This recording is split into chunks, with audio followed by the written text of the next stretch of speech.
In this video, I'm going to show you how you can create your schedule based on staff requirements in Excel.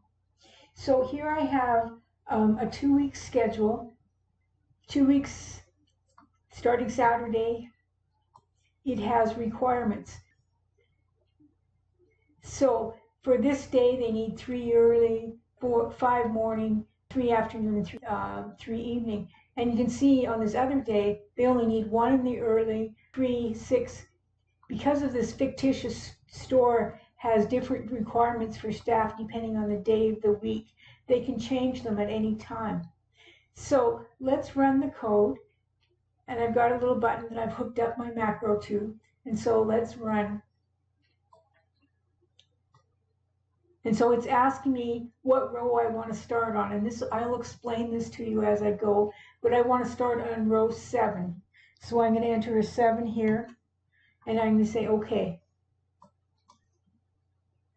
And so now what it has done is it has put in all of the staff members for each of the shifts that I need for the whole week.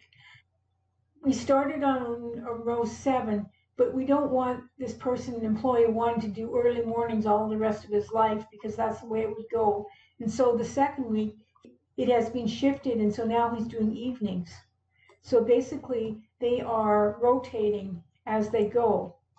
So let me show you, for example, we started on row 7, and the second row was row 8. And so the next one, if we start, would be row 9.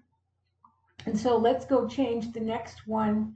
So the next Saturday is Saturday, January 27th.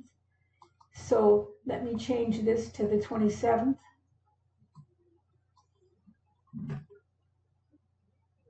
Okay, let me run the schedule. So I don't want to start on the 7th or the 8th, but I want to start on the 9th. So let me go run schedule, and I'll say 9 here. And go OK. And now you can see that basically these guys are doing evenings now all the way across, and everybody's getting a little turn at what all the different shifts as we shift down the way. So now let me show you what I've done with the code. So my code is called fill requirements, and starting row is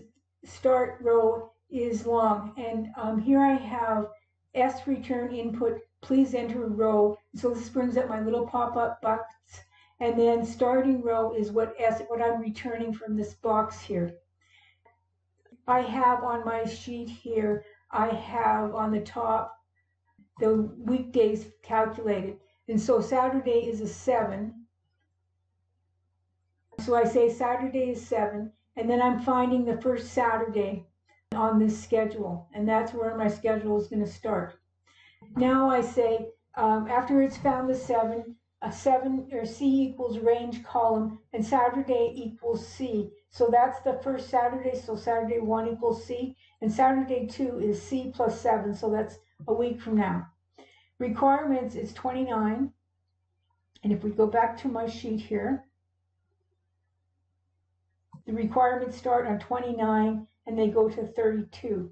When everything has been completed, the numbers that were in here are now 0, because that means we have got them all filled. So I have a do while loop here. While C, which is the column, is less than or equal to 16, what you're doing is calculating the last row in each column. Now it's figuring out whether you're in the first week or the second week. And so for the first week, it's the start, which is the 7 or that we entered. And then the second week is that plus 1.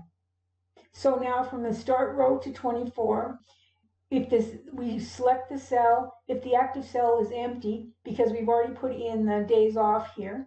And then we go to requirements from line 29 to 32. Shift worksheet value equals requirements. It's the words that we have beside the hours. So if the required value is greater than 0, then active cell equals shift. Now what they do here now is they're going to take 1. If they fill the shift in, then we're taking 1 off of the requirements. And then it's going to ND, going into the loop again. So it gets through all that. And now if the worksheet cells and row we've calculated above is greater than 0, then it's going to go to the top. And that's how it loops around to rotate the shifts. So it says if n row is greater than 0, then r equals 5 and go to fill in, and fill in is up here. And so now it's going to the top and starting again by putting the requirements in. I will, of course, include all of the code in the description of my video. Please subscribe.